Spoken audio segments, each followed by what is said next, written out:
महागणाधिपतये नमः। शुक्लाम्बरधरं विष्णुं शशिवर्णं चतुर्भुजं प्रसन्नवदनं ध्यायेत् सर्वविघ्नोपशान्तये। నా పేరు శిరీష. నేను విఘ్నేశ్వర స్వామి మీద పాట పాడుతున్నాను. ఓం గణనాయకాయ గణదైవతాయ గణాధ్యక్షాయ ధీమహి గుణశరీరాయ గుణమండితాయ గణేశానాయ ధీమహి గుణాతీతాయ గుణాధీశాయ गुणप्रविष्टाय धीमहि एकदन्ताय वक्रतुण्डाय गौरीतनयाय धीमहि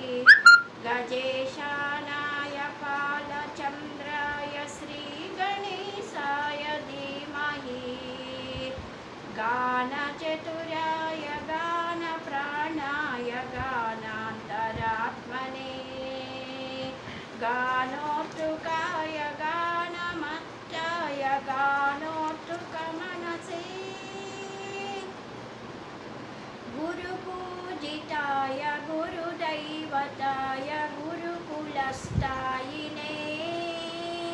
गुरुविक्रमाय गुह्यप्रवराय गुरवे गुणगुरुवे गुरुदैत्य गुरुकुलक्षेत्रे गुरुधर्म सदाराध्याय गुरुपुत्रपुरित्राते गुरुपाखण्डकण्डकाय गीतसाराय गीततत्त्वाय गीतगोत्राय धीमहि गूढगुल्पाय गन्धमत्ताय गोजयप्रदाय धीमहि गुणातीताय गुणाधीशाय गुणप्रविष्टाय धीमहि एकदन्ताय वक्रतुण्डाय गौरीतनयाय धीमहि गजेशानाय बालचन्द्राय श्रीगणेशाय धीमहि ग्रन्थगीताय ग्रन्थगेयाय ग्रन्थात्मरात्मने गीतलीलाय गीतश्रयाय गीतवाद्यपटवे गेयचरिताय गायकवराय गन्धर्वपीकृते गायकादीनविग्रहाय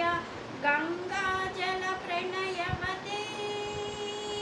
गौरीसनन्दनाय गौरीहृदयनन्दनाराय गौरीभानुसुताय गौरीगणेश्वराय गौरीप्रणयाय गौरीप्रवणाय गौरवाभाय धीमहि गोसहस्राय गोवर्धनाय गोपगोपाय धीमहि गुणातीताय गुणाधीशाय गुणप्रविष्टाय धीमहि एकदन्ताय वक्रतुण्डाय गौरीतनयाय धीमहि गजेशानाय बालचन्द्राय गौरीतनयाय धीमहि गजेशानाय बालचन्द्राय श्रीगणेशाय धीमहि गुण एकदन्ताय वक्रतुण्डाय गौरीतनयाय धीमहि गजेशानाय बालचन्द्राय श्रीगणेशाय धीमहि गुणातीताय गुणाधीशाय गुणप्रविष्टाय धीमहि एकदन्ताय वक्रतुण्डाय गौरीतनयाय धीमहि गजेशानाय